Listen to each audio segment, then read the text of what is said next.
This morning's Dharma talk is titled, What Glues Fixation? So let's start with fixation. Fixation can be described lots of different ways, but the way I'm talking about it is you have the most personal way, subjective way, is you have an emotion or feeling or fear or hope, for that matter, that comes up and it won't go away or it won't dissolve, and we try to do something with it. We try to push it, we try to pull on it, we try to explain it, we add on descriptions about why it shouldn't be there. We continually, lecture ourselves with all kinds of propaganda. And there's the other kinds of fixation that have gone underground and are completely laminated over. We don't even know we have a, opinion about something. Opinions are not necessary. You don't need to have opinions. Opinions are what protect the ego or the self-centeredness. They're extra. They're actually lies. Every one of them. You don't need opinions. If you have them, then okay, go ahead, have those. You're not wrong, you're just functioning in a little bit different way, kind of like under a bag or under a bucket, under your own ideas, hopes, fears, opinions, fixations, and so on. So the idea of fixation being glued happens when we try to do anything with it other than see it. But when we just see it, that's painful, because that way we see how deeply we are enmeshed or stuck in the situation. And we tend to, instead of actually bringing our awareness into that and having a little bit of, you could even say, compassion for ourselves, instead we fight with it. We bring more glue in the form of concepts, ideas, opinions, beliefs, more propaganda about the situation. You actually, when you look at something, if you think anything about it, if you add anything, subtract anything, if you are in favor of it, if you are not in favor of it, or if you try to look away, you're actually solidifying that. So that's what glues that. It's when the conceptual mind, the thinking mind, becomes, instead of a tool to help us find out how to make cheesecake, find out how to get our car to the gas station, instead of using it the way it's meant to help us navigate our apparent physical reality and apparent mental, spiritual, even social reality, instead of using it that way to understand more deeply what the setup is, the fear comes along and we start to take those tools and start to barricade ourselves in, create a cocoon of me, and my stuff, my feelings, my ideas. I don't want to hear about that. Don't tell me that. Don't say that. I don't want to think about that anymore. The only good thing about that is it's genuine. You actually don't want to think about that anymore. So you get one gold star. So, of course, in this tradition, we're pretty biased about how we do this. How do we do this? We spend a lot of time sitting down and watching the mechanics of the mind. Excuse me. Watching the mechanics of the mind continually fasten down and buckle down and screw down, bolt down, nail down this and that and the other thing. So that we're trapped by our own beliefs, opinions, thought patterns, and so on. You might say, well, what's so bad about that? At least we're not running around in circles. Oh, I'm afraid you are. It's just invisible circles. It looks like you know something. If you know something,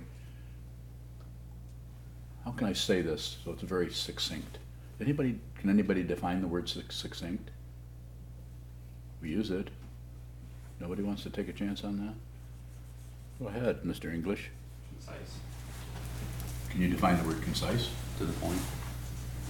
What if there's no point? And I wouldn't have raised my hand, and I should have shut up. checking.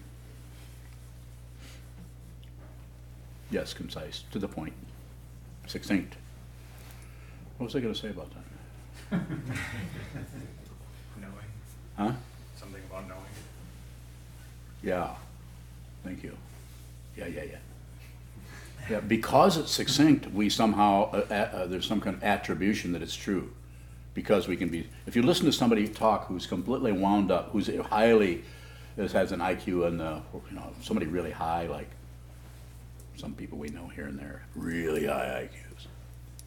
This just means they have a lot of machinery going on. Doesn't mean they know any more what their reality is than anything else. They think they are a pair of pliers. They think they are nuts and bolts and things. We think we are the body-mind. You are not this body-mind. If you think you're this or that, if you think you're that and the thought processes that go on there, you're going to suffer, and it's not going to get easier. And I'm not condemning you to anything. You'll condemn yourself unless you realize who this is and what this is.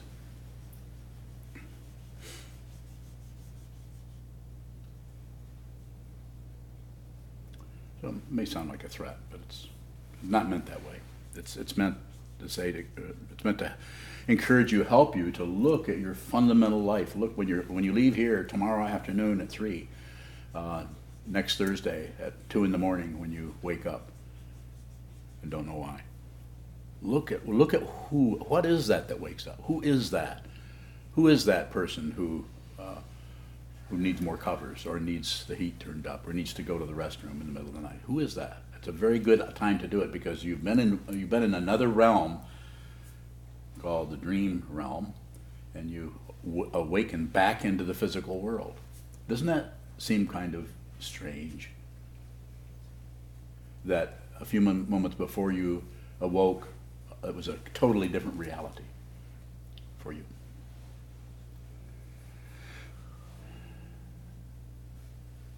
So you don't have to get rid of fixation or locking down or opinions or ideas, or you just have to see it.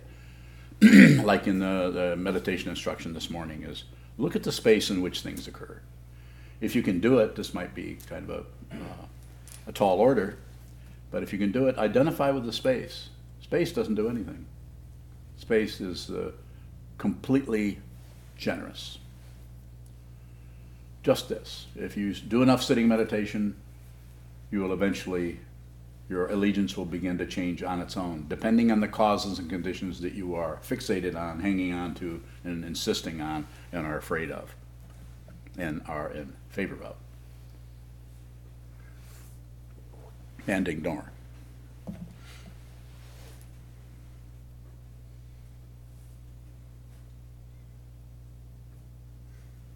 Is it fixation that brings us from that dream realm back into the physical body that we associate with?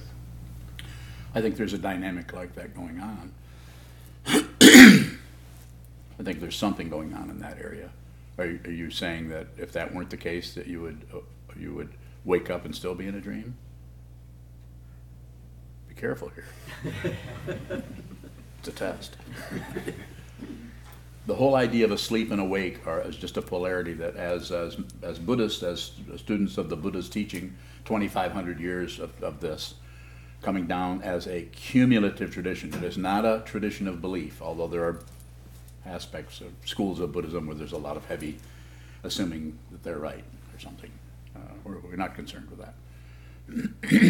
But it is cumulative. In other words, the Buddha discovered something, he shared it with others. Other people look at that and then took that same teaching, the teaching of dependent origination, that nothing comes from its own side as an individual being or self, and expanded on that, or reinterpreted that, or made commentaries on it, as we did in the Hokkyo Zanmai, the Song of the Jewel Mirror Samadhi, the one that we did, the third sutra that we did in English.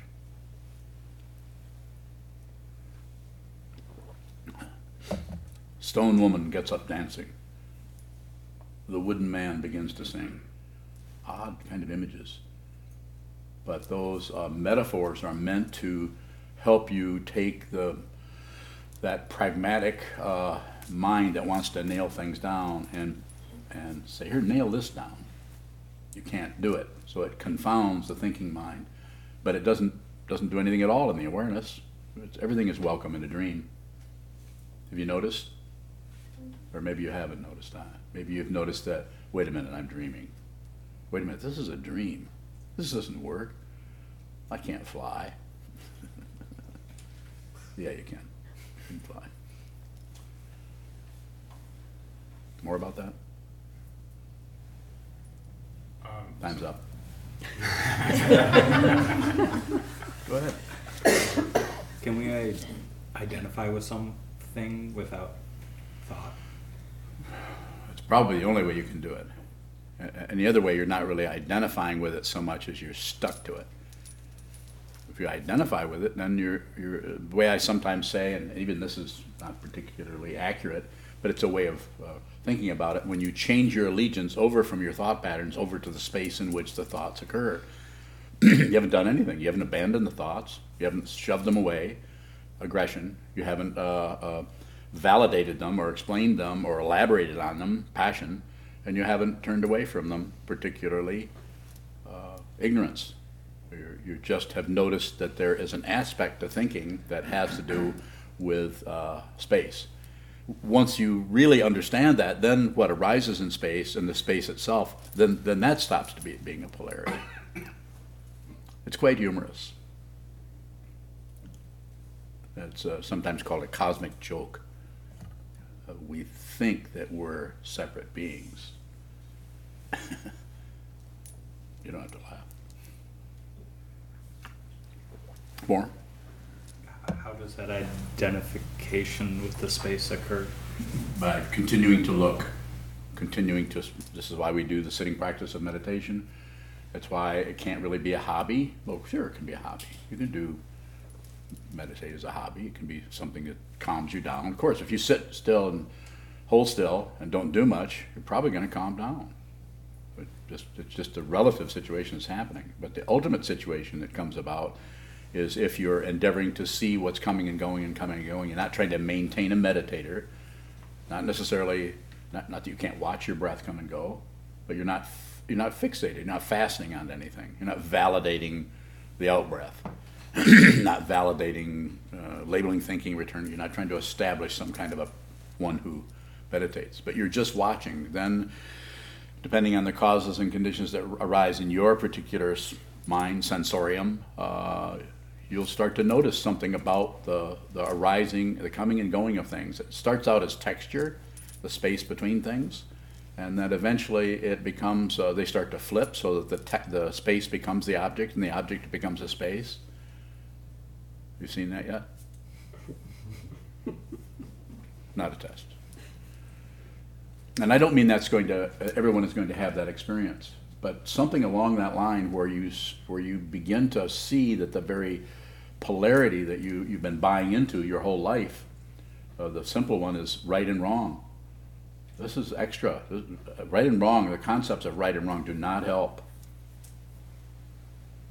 I'm not saying that there aren't things that people do that are painful or dangerous or disruptive or confused, but the causes and conditions that arise to supply that with energy it's just energy. It's just going that way. The right and wrong is an extra lamination on top of it that supports our self-centered and our ego so that we can be the right ones. Or if we're the wrong ones, then we can be the ones that aren't going to be pushed around. We're going to have our way. We're going to control everything. Quite a few people in the world these days that are at the top of the apparent heap. But, yes. I'm trying to think of like the flip side of changing our allegiance from the things in the space to the space. When we're talking about that thing that's changing the allegiance, are we talking about just our apparent consciousness? Nothing really changes. I just made that up. Nothing actually changes. You just see that that's the case. Changing your allegiance is just a way of talking about it, so that you begin to see it. So that how it feels to the self-centeredness, to the ego, is you're not getting anywhere. You must not be doing this right because you've been meditating for years and years and you're still nuts. Well, you might not say that about yourself. You're still slightly off track. Might be a kind way of talking about yourself. Slightly disturbed.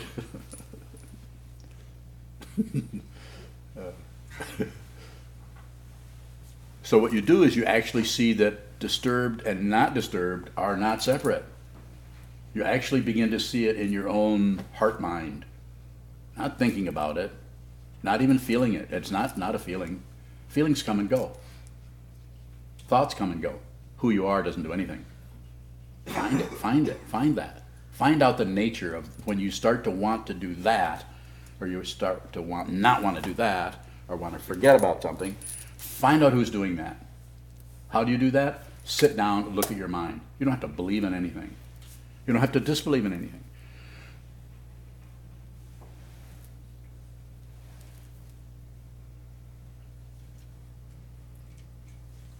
Are we only controlled by the causes and conditions that we fixate on? Seems to be like, I don't know if it's an only, but there's a fixation, causes and conditions. We grasp some, we reject others. This is basically the basic teaching of the three poisons of passion, aggression, and ignorance. It's some version of that usually that's going on. Yes? So yesterday you were talking about karma 1 and 2. I think the first one was prarabdha karma, that which comes to us. Yeah, you look, this is, if you want to know the karma that comes, the prarabdha karma that you got coming is, look at your hand. It's there, and it has an apparent duration. We tend to rely on that. Every morning we wake up, yep, still have hands, still have elbows. You can get through the crowd. Go ahead. So in light of Andrew's question, is prarabdha karma then causes and conditions? It's the... And does it then involve fixation? So what's your question? Well, do we have to fixate on something to have it control? I think he used the word control, so does fixation, only fixation control us? What controls us would be fear. But the description of how it looks is we're locked down or fixated on it, it won't budge. But what keeps that going is fear of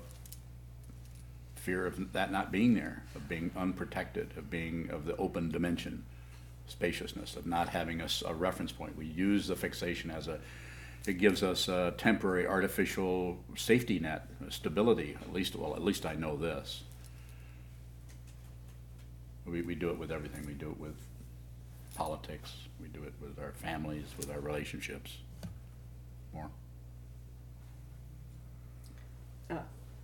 Not from me, but Ethan from New York City has another definition for succinct. He puts it into two. This is a stand-up comic? That's right. Oh, he's in there. Go ahead, Ethan. He says, suck, sink. That's how a plunger works. Suck, sink. You know, I was way ahead of you on that, but I know better. Ethan doesn't know better. And then there's a question Yes. from Mariah.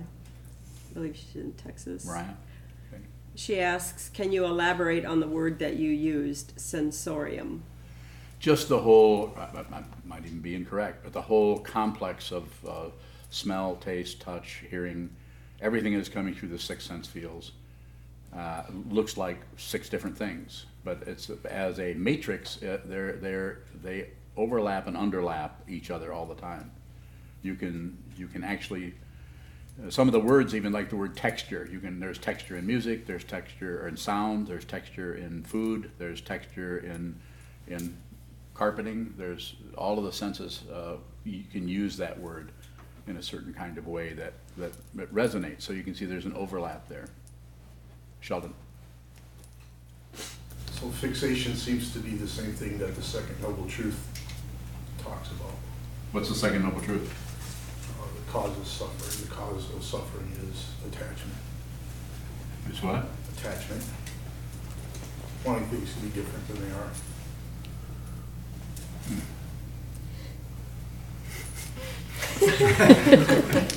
I don't have a handkerchief.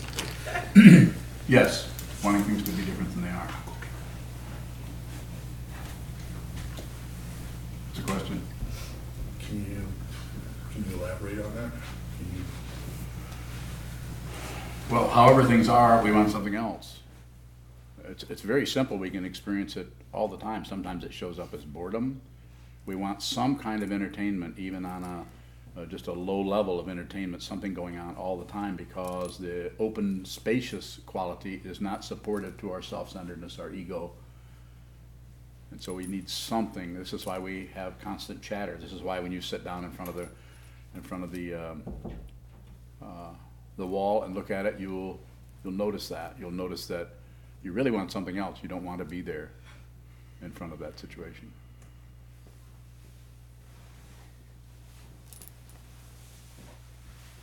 Thank you very much. Now I will now make a sound. Pardon me. Ethan has a follow-up. Another sync question? He says, I know you thought of that first, bowing and laughing. He knew. I actually did. But it's painful to hear it come back from somebody else. Yes. Are there different kinds of fear? What do you think? What's been your experience? Seems like it to me. But I wonder what you're talking about in particular. It could just be so many. It could be an actual fear of somebody else or some situation. So there's lots of ways that could happen. But the basic fear is just fear of no reference point, including a self. We'll settle for a self that's losing, a self that's wrong, a self that really can't get it right, that is always making mistakes. We'll settle for that self rather than no self, rather than no solid being anywhere. The five skandhas is a traditional way of talking about the structure of the self: form, feeling, perception, concept of the thinking process, and the six sense seals and their objects that kind of go the other way and nail everything down to some kind of a body form that is apparently real. And it's not that this doesn't have a reality to it, it's just that this is not you. I mean, this is you to some extent. There's a lot more. So we're afraid of that situation, just like the big one is we fear death. We fear that, even though we've only been here a short time in your case, but only been here a little while, still we get used to being this, and we don't really look back and see, well, who were we before we were born? You can actually do that. It has to be intentional. Go ahead. Is the fear of death the same as the fear of no reference point? Yes. Fear of vanishing. That wouldn't be so bad, would it?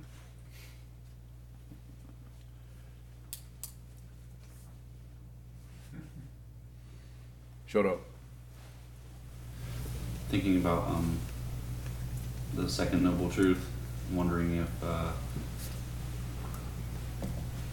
if we're kind of doubling up on that, if we're trying to practice to not want things to be different than they are, if we're trying to resolve that.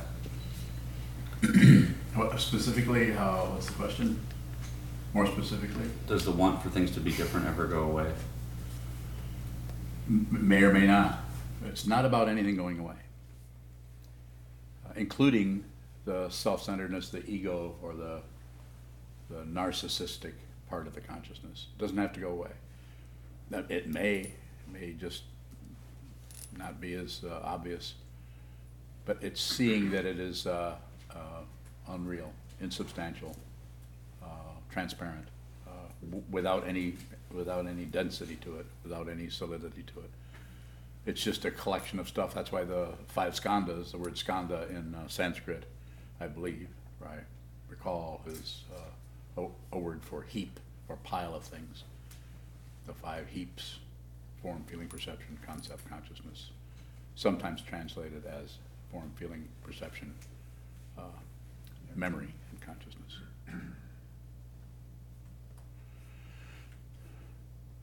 So you might still have feelings, there might be still opinions, all kinds of things could be rattling around, but don't have to get rid of anything, because they're no longer getting together to make some kind of claim that I'm somebody who needs protecting, I'm somebody. If someone insults you, it doesn't matter if they're correct or incorrect, and something you did, or points out one of your foibles, that's how you can feel that, even if they're wrong, or even if they're missing the point, or even if they got you confused with somebody else. We still feel that. That's self, that we are somehow not valuable or making a mistake. Just like if somebody compliments you and tells you how wonderful you are. One of the most wonderful people I've ever met in my life. I can't wait to tell all my neighbors about you. We kind of, oh yeah? Well, I didn't really think I was all that great, if you say so.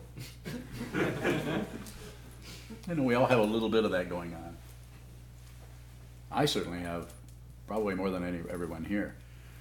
I was very lucky to be so incredibly self-centered and preoccupied with myself that you couldn't miss it. I started seeing that when I was very young. This is terrible to be like this, really. So it wasn't subtle. It was so strong that I was very embarrassed most of the time. There was a time when I couldn't get up here, and not too long ago, I couldn't do this. If I did, I would fail. And not that I'm succeeding. Go ahead, Joseph. What is the relationship between fixation and meditation? So meditation is a kind of fixation, but it's the kind that we're doing it with the body. We're holding the body very still, and we're noticing that we can't quite do that. And the way in which we can't quite hold still is things continue to move. One of them is our diaphragm, the air coming past our nostrils and over our teeth, and also maybe an ache in and we find that we can actually hold our body still, but we can't really reach the mind part. It looks like they're two different things. It looks like body is one thing, mind is something else. They're not two different things. Go ahead. Is there a way to see the difference between meditation and identifying as a meditator? Yeah, I do a lot of it. Talk to me every now and then about it, like you're doing now. Just you have to do a lot of it, because we have to kind of, as my teacher Chogyam Trungpa Rinpoche once said, we have to kind of wear it out by continuing to use it in the most straightforward way. Just look at it. Just think, so that you can see what thinking actually is. We're not talking about stopping thinking. At least I'm not. He was somewhat talking about that, but I am not. In addition to the amount,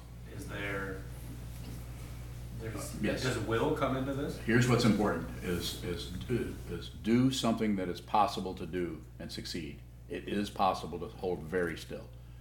Even little children can be taught to be like frogs. Maybe not very long, but duration is not as important. Duration plays a part in it as you go along. If you decide this is something you want to do, then you have to work on the duration part. But start out with 38 seconds of not moving at all, and watch what continues to move through contrast, because that's where you'll begin to get an idea of the way the discursiveness and the way the confusion keeps coming back for more fuel, coming back for more something else to keep it puffed up, which show up conceptually as hope and fear. I'm getting somewhere. No, I'm not. I'm getting somewhere. No, I'm not. You notice that? Sucks, doesn't it? That's the second noble truth. Life is suffering. Or no, it's the first one. Is it the first one? Sheldon? Sorry, I wasn't paying attention.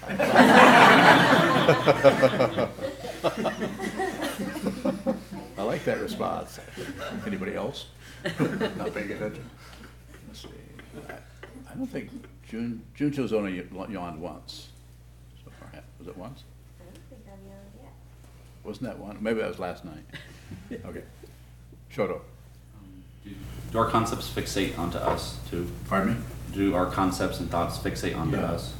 The fixation is not, the fixation just needs to be seen. We just need to see that the fixation is happening. You don't have to destroy it, do away with it, burn a hole in it.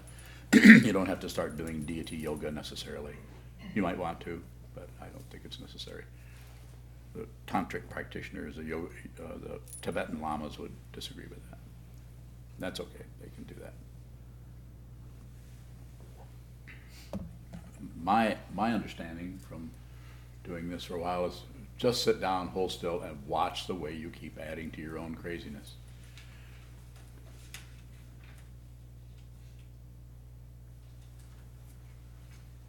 Can we actually see when we are identified with space?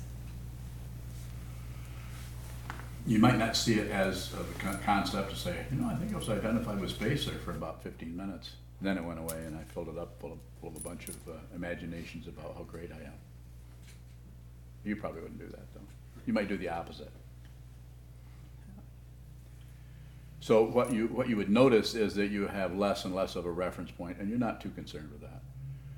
You have less and less of a knowing something else and more of just knowing what this is. It's just still. It's just silent. And even the sound that comes and goes in terms of thought patterns is not really sound. Can you remember the sound of a train? Can you hear this? What's the difference? Tell me.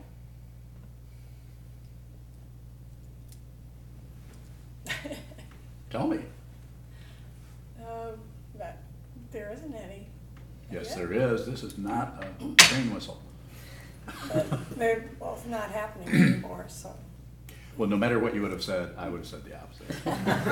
Just so you know. There's no position. You can't find a position on anything. Even though we take positions all the time, you can't really find a position. You can't find something that's fundamentally the truth. Because if you find something, it's relatively balanced out by its opposite. So it's relatively true, which means it's a lie from the ultimate point of view, which is, of course, no point of view. Someday you'll be able to talk in circles. Yes? Another question from Mariah.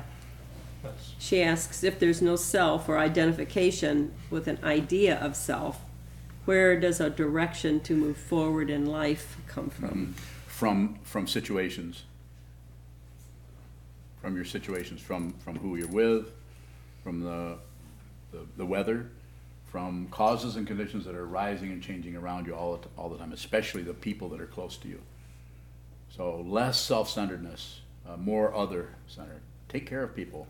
This doesn't mean help them rob banks, but relate to other people where they're at. It's going to be difficult to do that if you've not really seen where you're at. If you haven't really seen this, if you haven't seen this, then it's going to be difficult to relate to others because you'll be relating to your projection of the other person rather than your actual clarity about the other person. Shane has a question from California. Okay. He asks, what is the continuous low-level, ever-present suffering? What is it? It's just ever-present low-level suffering. It's basically what the Buddha was talking about. Life of suffering. He didn't say part-time. We might cover it up, but there's a basic discontent going on all the time. Once people begin to tune into that, if they don't have a spiritual path, then they'll try to cover it up with drugs. They'll try to cover it up with anything. They'll find somebody, something, and there, of course, there's all kinds of things out there. If you have a lot of money, you can do lots of different things. You can distract yourself with a yacht if you're a millionaire. You can distract yourself using distractions. But that low-level suffering is going to happen. That low-level discontent is going to happen. When it continues to happen, when we see there is no solid self there, then things begin to change then. From trying to get rid of your feelings or do anything with your feelings for that matter. Explain them, justify them, get rid of them. Yoon. We see one polarity. Is it useful or appropriate to look at the other side of that? You could. We're talking about a conceptual. You see, I'm not sure exactly what you're referring to, but sure, you're going to, anytime you see something, you're going to see its opposite in terms of that way of working with phenomena. Night and day, up and down, back and forth. The extreme one, of course, is being alive and being dead. Go ahead.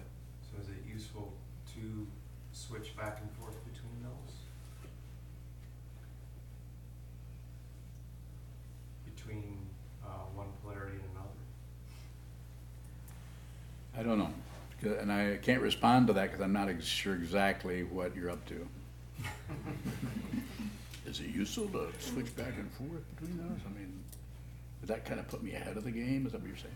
No, if we're fixating on a Got it, particular got it, fact or got it, idea. I got it. Don't do anything with it. Don't do it.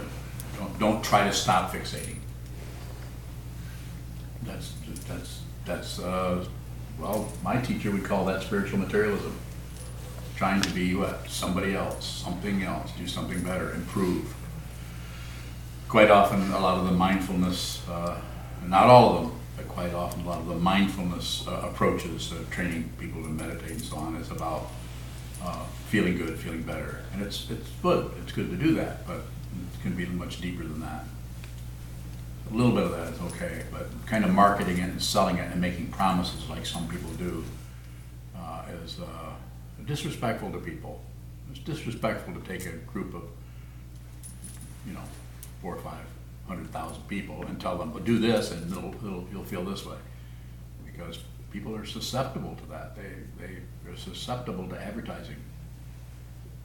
This doesn't mean you can't tell them something. Brett in Philadelphia has a question. He asks, is it technically possible to backslide in the practice? For the past 2 years, I feel like my mind is more unfocused than when I first started sitting. That's awareness. To sit down and practice meditation, if you've been practicing for a few years, and to sit down and practice and practice and practice and feel like you're getting worse, this just means you're seeing more clearly how crazy you are. That's all it is. And I don't mean crazy as a judgment. We could say more confused you are, or more conflicted, or more polarized you are. There's lots of softer ways of saying that. But it's like that. We feel like this is not helping. I feel worse. But if you come and talk to me, I'll say, and I've probably said it to people in here, I say good. Not because I want you to suffer. It's that I want you to see what you're doing to make things worse for yourself and those you come in contact with.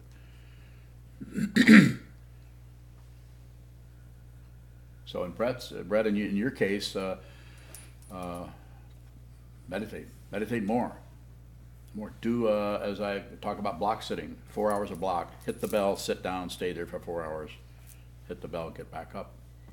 Unless you go to the bathroom or make a sandwich or something like that.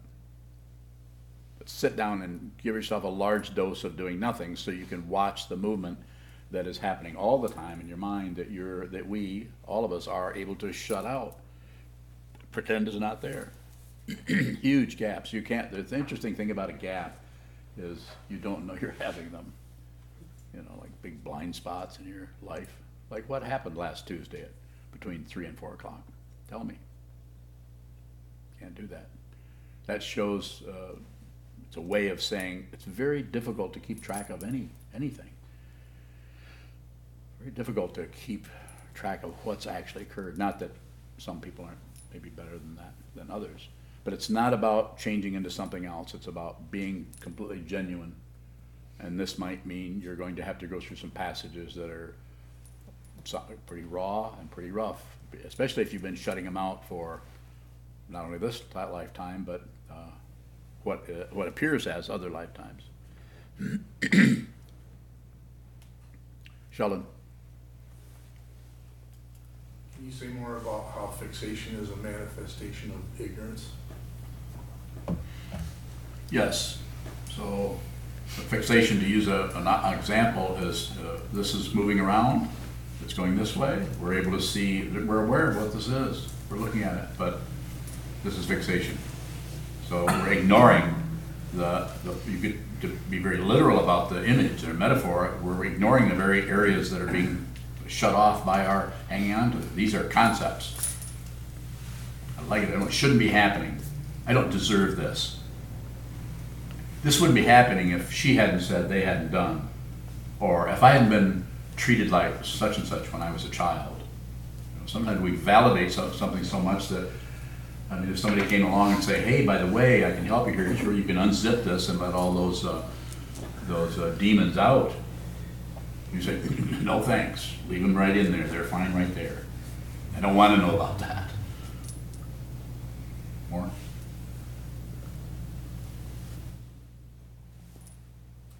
No, go ahead.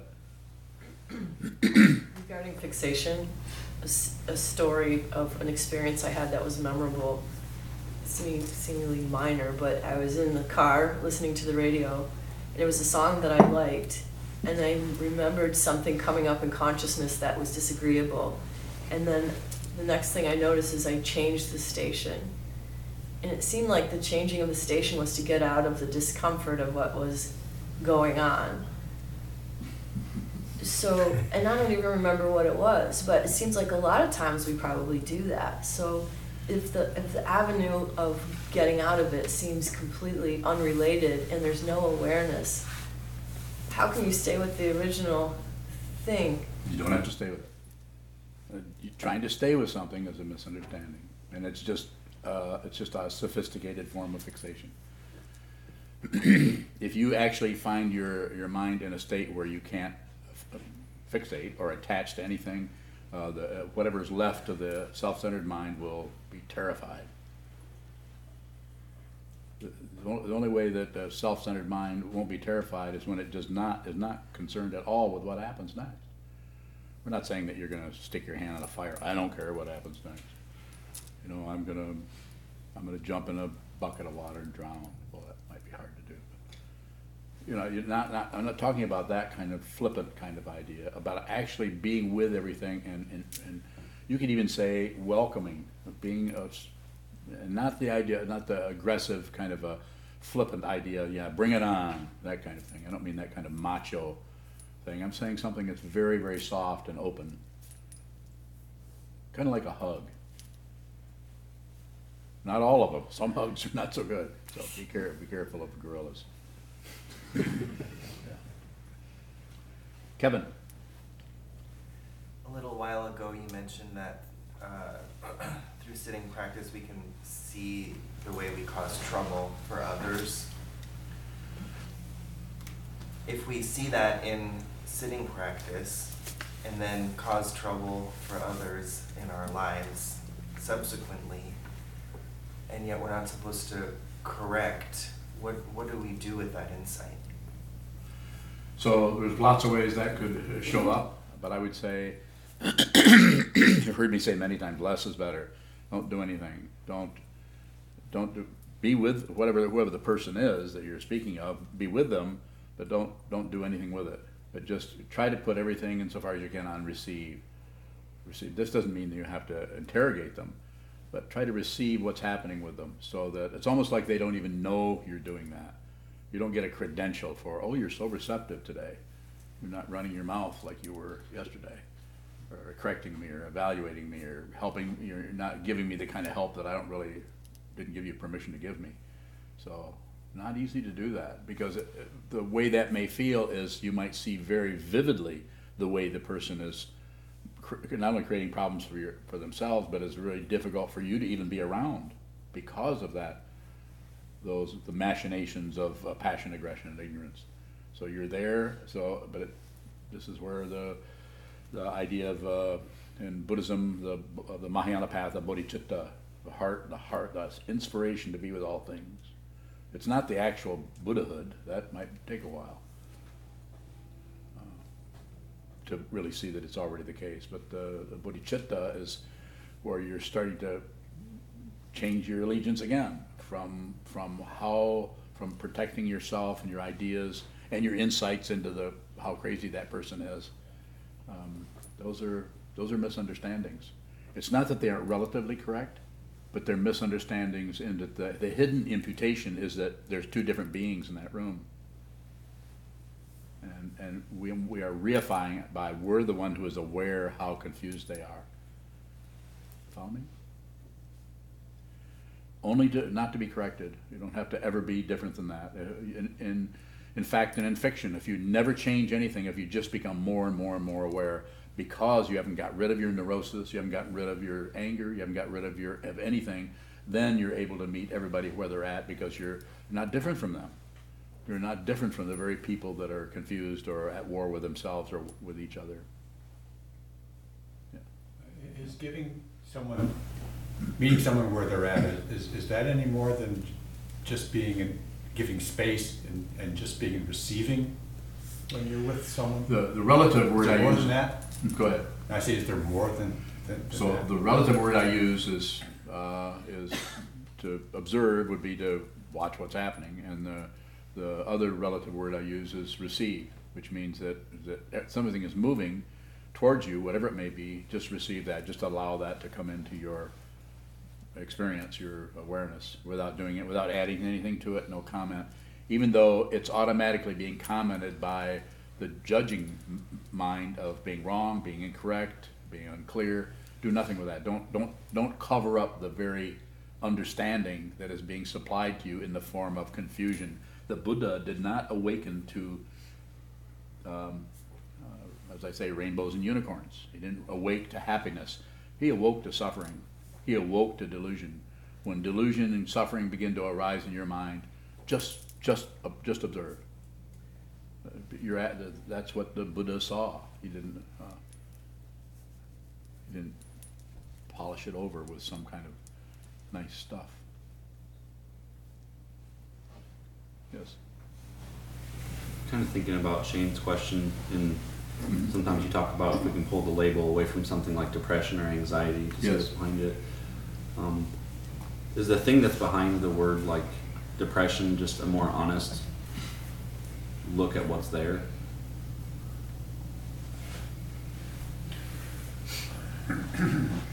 Paraphrase your question. Is the thing we call depression just the case? Well, something arises, here it is, and if you name it, then you cover up what it is that you should be looking at the fundamental nature of that. Because if you don't look at the fundamental nature of that in a very subtle way becomes an expression. You start to express the depression. So as soon as you do that, you've actually abandoned its fundamental nature, which is confusion and disturbance, and hope and fear and passion, aggression, and ignorance, all in a big wad, and it needs to be looked at.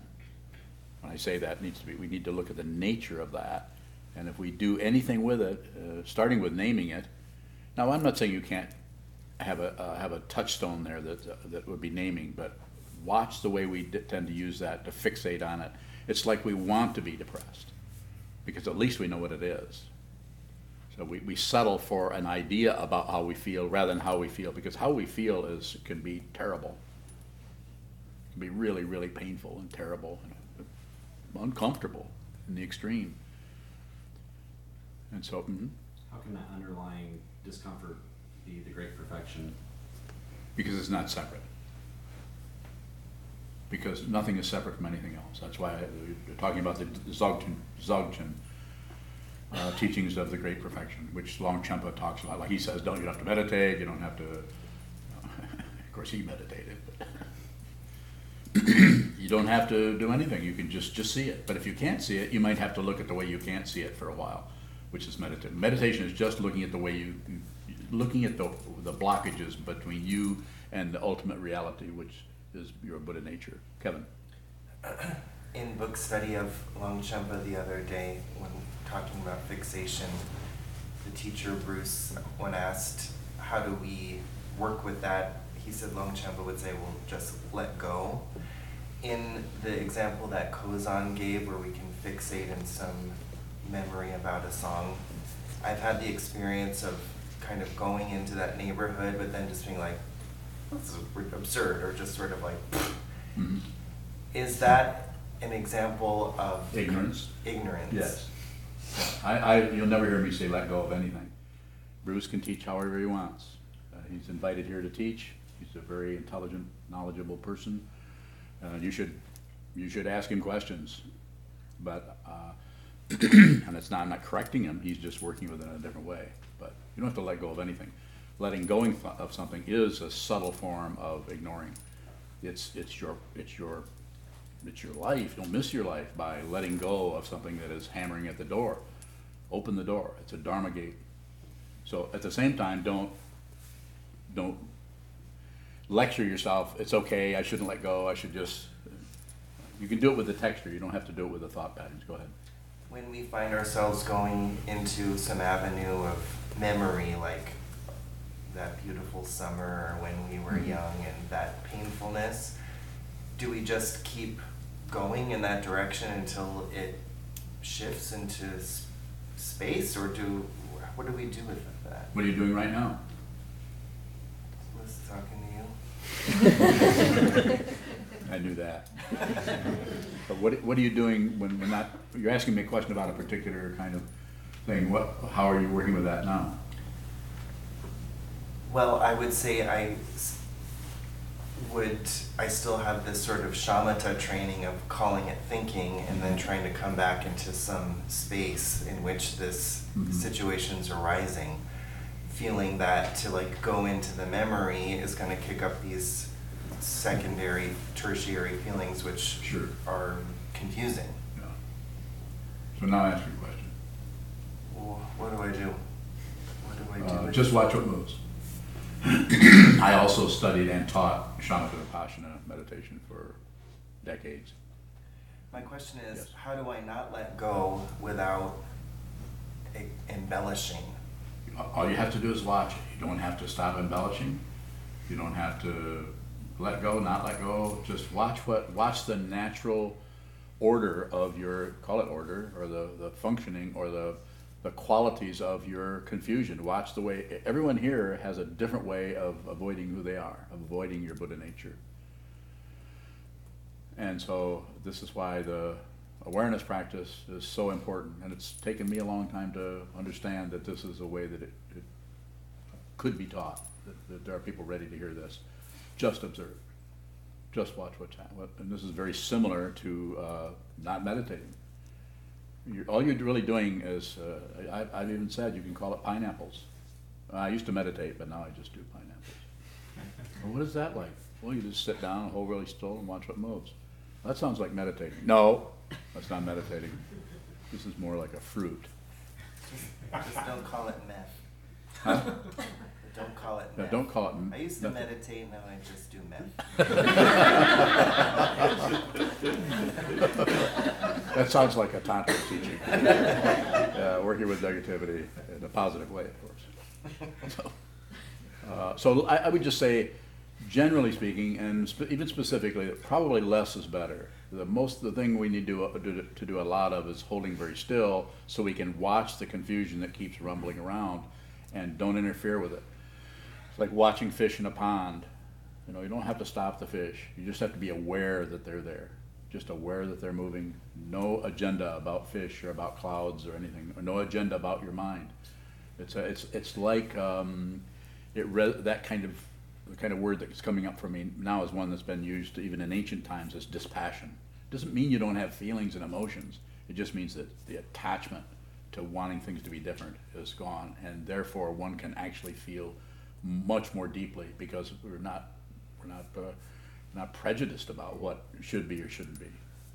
The whole prejudice idea is we just understand. We've stopped separating ourselves from everything, everywhere. Not easy. Might have to look at a whole lot of walls and barriers before you can see that they're transparent. Any further questions? One more, possibly? Yes, goes on. Oh, going on Shoto's question, kind of related to what I was saying.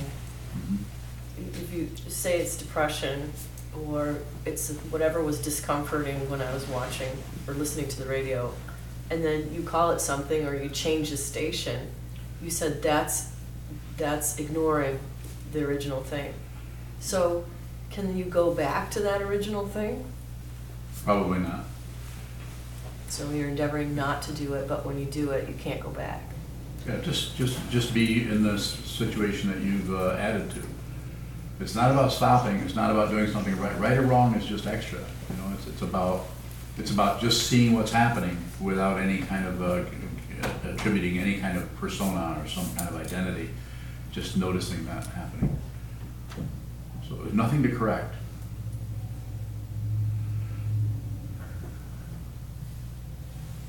Jim? But it seems, along the lines of what Kozan's saying, it seems like, I mean, the good thing about depression and anxiety that's chronic is that it's always there even after you've named it. Mm-hmm. It's there, so it seems like there's the opportunity of coming back to it. It hasn't gone anywhere. If it hasn't gone anywhere, can't we come back to it? Yeah, good. It'd be individual. So it's not something I would recommend, but if you're saying that you're doing that in some way, I would respect what you're doing. It's a mutual situation where I'm functioning as a teacher, but if you're already doing something a particular way and I'm not really clear about what you're up to, then I respect what you're doing. Just like when somebody comes into this situation and then changes their mind and decides to go a different direction. You know, I might think, why wouldn't they talk to me a little bit about that first, rather than just leave? But I don't know. People are working with their minds as best they can.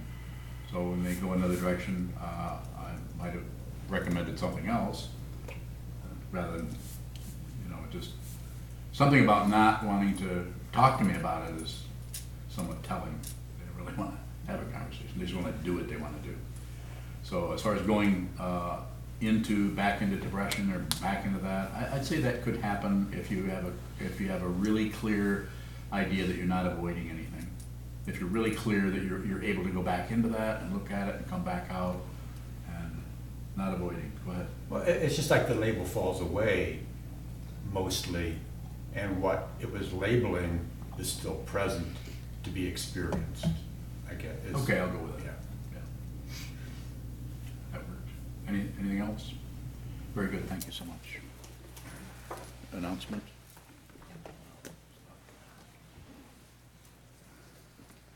We'll stand and dedicate the merit in the back of our yellow chant books. And just to remind everybody, we'll be having Jim's Jukai here in about 45 minutes. And also we do have donation boxes in the hallway. We always appreciate and depend on your financial support. Thank you.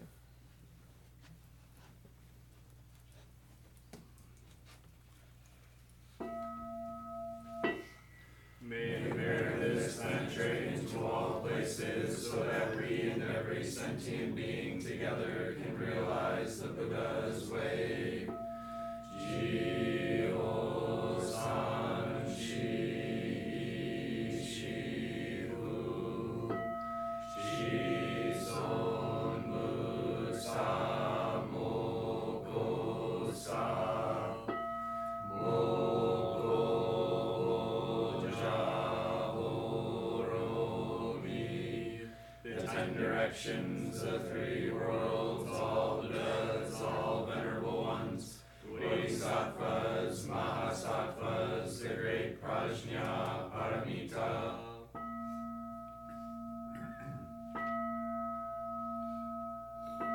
O Buddhas and Bodhisattvas of the 10 directions of the 3 times, please hear us.